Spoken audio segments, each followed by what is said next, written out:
জনগণের অধিকার পাওয়ার নিয়ে মাত্র একটা কথা, আপনার সন্তানের লেখাপড়া আর স্বাস্থ্য পরিচর্যা সারা জীবন যারা রাষ্ট্রকে দিয়ে গেছেন, সমাজকে দিয়ে গেছেন, বৃদ্ধ বয়সে তাদের দায়িত্ব নেওয়া, এই সব সরকারের দায়িত্ব। আমরা ঘোষণা করেছি সবার জন্য স্বাস্থ্য, বিশেষ করে 5 বছর পর্যন্ত শিশু কাল পর্যন্ত তাদের পূর্ণ দায়িত্ব সরকার নেবে। আমার রিটায়ার এইজে গিয়ে সবাই স্বাস্থ্য সেবা পান না, নিজের পয়সায় সেবা নিতে হয়। ওই রিটায়ার এইজের পরে যারা তাদের সবাইকে ইনশাআল্লাহ তাদের প্রাপ্য চিকিৎসা বিনামূল্যে তাদের হাতে তুলে দেওয়া হবে। একটা জাতিকে যদি সুস্থ সবল করে গড়ে তোলা না যায় তাহলে একটা গতিশীল উন্নত জাতি গড়া সম্ভব নয়। যারা বেবি কেয়ারিং মাদার্স তাদের জন্য আমরা বলেছি কর্মস্থলে তাদের কর্মঘণ্টা 2 থেকে 2.5 বছরের জন্য 5 ঘন্টা, বাকি 3 ঘন্টা খরচ যোগাবে সরকার। এখন বলতে পারেন এই একটু আগে বললেন কোন বৈষম্য করবেন না, আমরা করবো 8 ঘন্টা, ওনারা করবে 5 ঘন্টা, এটা কি কোন বৈষম্য না? না, এটা বৈষম্য না। দেখি একটা জবাব এখন নিতে চাই। এখানে 30, 40, 50, 60, 70 বছরের মানুষ এখানে অনেকে আছেন। এই বয়সে নিজের গর্বে একটা বাচ্চা যারা নিয়েছে, বুঝে শুনে করবেন, কিন্তু নিজের গর্বে পেটের ভিতরে যে পুরুষেরা বাচ্চা নিতে পেরেছে তারা একজন একটা তুলে মাত্র একজন থেকে আসেন কিনা? No, impossible. আল্লাহ তাআলা এই যোগ্যতা পুরুষদেরকে দান করেন, এই নিয়ামত আল্লাহ তাআলা মাদেরকে দান করেছেন। 285টা দিন আপনাকে আমাকে সেই মা গর্বে নিয়েছে, অনেক কষ্ট হয়েছে, সেই কষ্টের প্রকাশ করেননি, বরঞ্চ সব কিছুকে খুশি মনে সন্তুষ্ট মনে মেনে নিয়ে অপেক্ষা করছিলেন কবে আমার কলিজা টুকরা নারী ছাড়া ধন দুনিয়া আসবে। যখন মুখ দেখেছেন সব ভুলে গেছেন, কিছুই আর মনে থাকে। আচ্ছা ঠিক আছে, গর্বে সন্তান নিতে পারলেন না, নিজের বুকের দুধ খাওয়ানো কেউ এখানে আসে না, তাও না? এই যে 2-2.5 বছর মা যে সন্তানকে বুকে আগলে রাখবেন, তার বুক থেকে সন্তানের বিছানা বানাই দেবেন, আপনি এখানে ফেল, আপনি এখানে ফেল, তাইলে এটা কি ইচ্ছা? এই সন্তান বুকে নিয়ে তার লালন পালন, পেটে নিয়ে তার লালন পালন, আপনিও 8 ঘন্টা, তিনিও 8 ঘন্টা, এটা ইচ্ছা না বেইচ্ছা? এটা তাদের প্রতি কোনো দয়া নয়, এটা সমাজের দায়িত্ব নয়। আবার এরপরে ইনশাআল্লাহ তাদের কর্মক্ষেত্রে তারা চলে আসবে। কিন্তু অনেক মা পুরা 8 ঘন্টা সন্তান, কুলের সন্তান রেখে তারাই চাকরি করতে চান না, চাকরি ছেড়ে দেন, আর চাকরিতে ফিরে আসতে পারেন না। অনেকের প্রয়োজন আছে, তারা কষ্ট পান, কিন্তু চাকরির রাস্তা তার জন্য বন্ধ হয়ে যায়। কোনটা ভালো? রাস্তা বন্ধ হয়ে যাওয়া ভালো নাকি রাস্তাটা খোলা রাখা ভালো? এখন বলবেন ওনাদের চাকরি করতে হবে কেন? করবেন, অবশ্যই করবেন। নবী করিম সাল্লাল্লাহু আলাইহি সাল্লাম তাদেরকে সকল কাজে সম্পৃক্ত করেছেন, তাদেরকে যুদ্ধের ময়দানে যোদ্ধা হিসাবে নিয়ে গিয়েছেন। যুদ্ধের ময়দানে যদি যোদ্ধা হিসাবে নিয়ে গিয়ে থাকেন, দুনিয়ায় এমন কোন কাজ আছে কিন্তু কঠিন কোন কাজ, তাহলে তাদের যদি মেধা যোগ্যতা আল্লাহ দিয়ে থাকে, সে পরিমাণ শিক্ষা প্রশিক্ষণ যদি তাদের থাকে এবং তাদের যদি প্রয়োজন থাকে, তাহলে তারা অবদান রাখবে। ঘর মহিলাদের জন্য উত্তম, অবশ্যই ঘরের দায়িত্ব আপনি আমি চাইলেও পালন করতে পারবো, এই যোগ্যতা আমাদের নাই। এই জন্য আমাকে জিজ্ঞেস করলে আমি বলি যে আমি একটা ঘরে লজিকে থাকি, আমার লজিক মাস্টার নেই, খুবই ভালো, এই মাস্টার নেই সব আমার গুছিয়ে গেছে। এখানে যারা বসে আছেন আপনারা কিন্তু কেউ ওই বাড়ির মালিক মালিক কিনা, সবাই লজিকে থাকে। ওনারা 24 ঘন্টা আপনার ইজ্জত, আপনার সম্পদ, আপনার সন্তানের পাহারাদারি করে। আপনি যখন করে থাকেন তখনও করে, যখন করে থাকেন তখনও করে। এটা তাদের ইজ্জত, এটা তাদের প্রতি আল্লাহ তাআলার নিয়ামত, তাদেরকে এই নিয়ামতের দৃষ্টিতে, শ্রদ্ধার দৃষ্টিতে দেখতে হবে ইনশাআল্লাহ। এই সমাজ মায়েদেরকে সম্মান করে, সেই সমাজকে আল্লাহ তাআলা ভালোবাসেন। আর যে কুপ্রবন্ধক সমাজ মাদেরকে সম্মান করতে জানে না, এই সমাজের মাথার উপর থেকে আল্লাহ রহমত দিচ্ছে। আমরা কোনো জায়গায় দেখতে পাই, সর্বত্র না, কিছু কিছু বেবুজ লোক এই নির্বাচনের প্রচারণা চলাকালীন সময় আমাদের বোনদের মাদের তারা সম্মান দিতে পারছেন না, বরঞ্চ তারা কোনো কোনো জায়গায় উন্মাদ হয়ে বলে ফেলছেন এদেরকে যদি বুরকা পরা, নেকাব পরা, হিজাব পরা অবস্থায় দেখো তাহলে কাপড় তুলে ফেলবা। ইন্নালিল্লাহ। এরা কোন প্রজাতি? এরা তো মানব প্রজাতিতে থাকার কথা না, এরা তো অন্য প্রজাতি দেখতেছি। যারা ইলেকশনের আগে মাদের সাথে এই আচরণ করে, এই দৃষ্টিভঙ্গি করে, গায়ে হাত দিয়ে দেয়, তারা ইলেকশনের পরে কি করবে এটা বোঝা যাচ্ছে না। মর্নিং সোজা ডে, সূর্য যখন সকালবেলা পূর্ব প্রান্তে, পূর্ব দিগন্তে যখন উঠে, তখন সূর্যের ওঠা থেকে টের পাওয়া যায় আজকের দিকে কেমন যাবে। যারা এই আচরণ করছেন তারা বার্তা দিচ্ছেন অ্যাক্সিডেন্টালি তারা যদি সরকার গঠন করার সুযোগ পেয়ে যান তাহলে বাংলাদেশটা কেমন হবে। তারা মায়ের জাতির প্রতি কি দৃষ্টিভঙ্গি পোষণ করেন তা তারা প্রকাশ করে দিচ্ছেন। সম্মানিত ভাইয়েরা, আপনাদেরকে অনুরোধ করবো না, আপনার ঘরেও মা আছেন, বোন আছেন, জায়া আছেন, মেহরবানি করে তাদেরকে সম্মান করতে শিখুন। আল্লাহ আপনাদের সম্মান বাড়াই দেবে। কিন্তু যদি সম্মান করতে ব্যর্থ হন, যদি নিজেদেরকে সংশোধন না করেন, আমি মাদেরকে একটা অনুরোধ করবো, আপনারা চোখে চোখ রেখে বলবেন এটি আমার অধিকার এবং আমার দায়িত্ব। হু ইউ আর,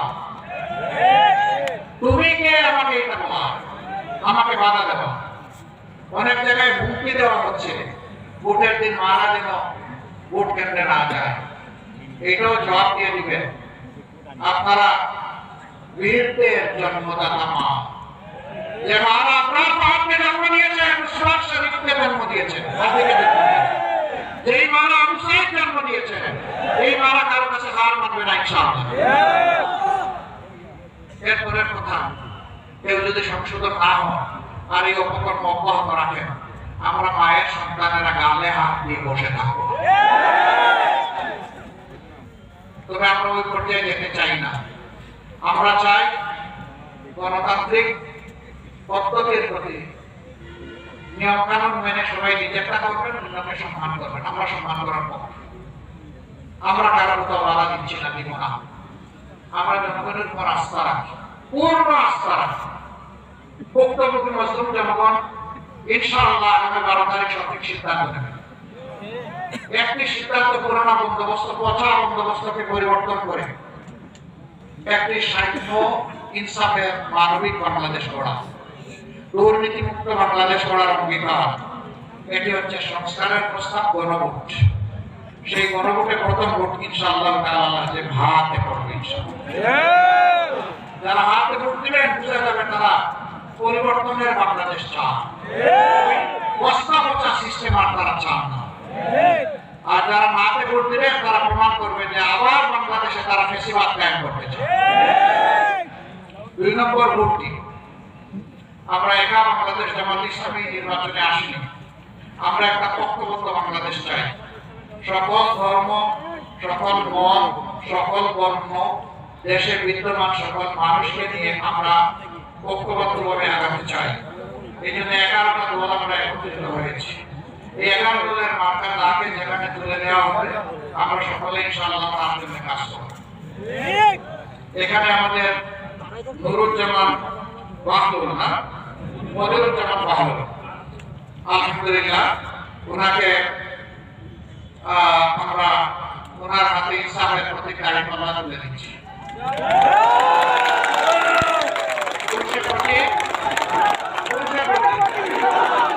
জোরে জোরে, একটু জোরে, 12 তারিখ সারাদিন সকাল সন্ধ্যা ইনশাআল্লাহ বিজয় হবে ইনশাআল্লাহ। মাশাআল্লাহ, জাযাকুমুল্লাহ খায়রান। তাইলে 12 তারিখ ভোটও দিব, কেন্দ্র পাহারা দিব, কোন দুর্বৃত্তকে ভোট চুরি করতে দেব না, এবং ভোটের হিসাব নিয়ে ইনশাআল্লাহ বিইজনিল্লাহ আমরা বিজয়ীর বেশে করে ফিরবো। ভালো করে উঁচু করে মহান আল্লাহর দরবারে দাঁড়িয়ে যাব, 2 রাকাত নামাজ পড়ার জন্য সেজদায় পড়বো। আমরা অশ্রু ভেজা চোখে এবং সেখানে সেজদায় পড়ে আল্লাহ শুকরিয়া দেব। আর তৌফিক চাইবো আমরা যেন ন্যায় ইনসাফের বাংলাদেশ উপহার দিতে পারি, আমরা যেন একজন মানুষের প্রতি বেইনসাফি না করি। এই জন্য আল্লাহর দরবারে আমরা তৌফিক কামনা করব। আপনারা এই ভাইকে সরিয়ে নিলেন,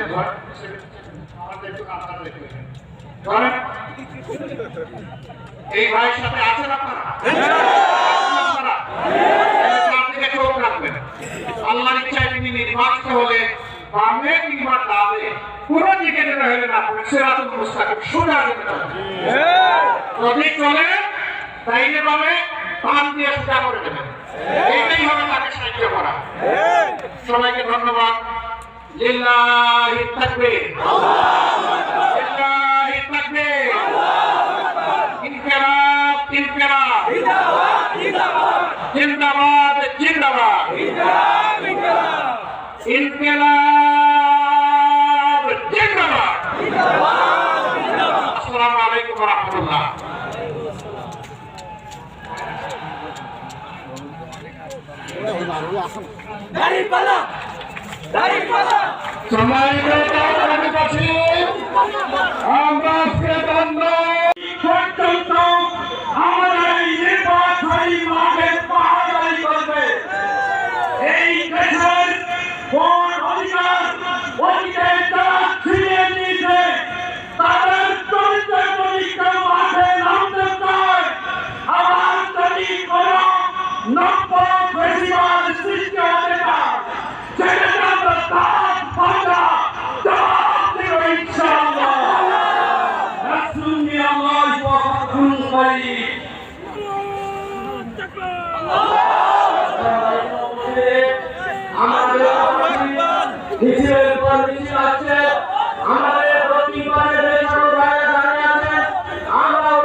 আজকে দাউদা মিল্লা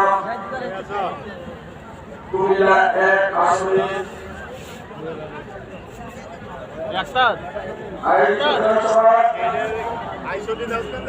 সম্মানিত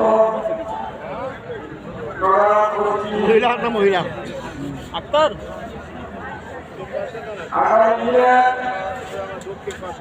বাংলাদেশে জনগণের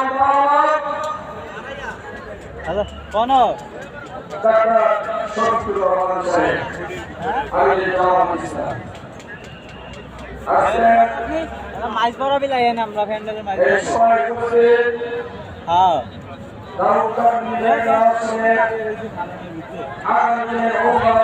মাইকটা নিচে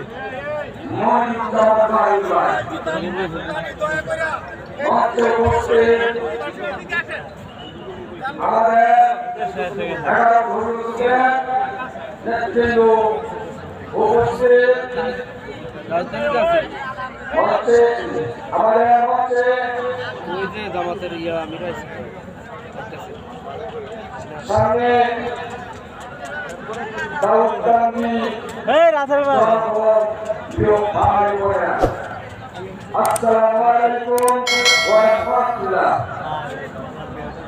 আমি আপনাকে একটি মেসেজ দিচ্ছি। জুলাই যোদ্ধা ক্যাপ্টেন হাসান আব্দুল্লাহ আপনাদেরকে সালাম দিচ্ছে। আপনারা তার জন্য দোয়া করেন। ভাষী আপনারা কেমন আছেন? আলহামদুলিল্লাহ। এরকম ভালো থাকার কথা ছিল যেরকম নয় আপনারা বিজয়ে শুকনো বিজয় পাচ্ছেন এবং চিন্তিত মন নিয়ে পাচ্ছেন আপনারা ভালো আছেন ঠিক ভালো ভালো স্বয়ং অবশ্যই এই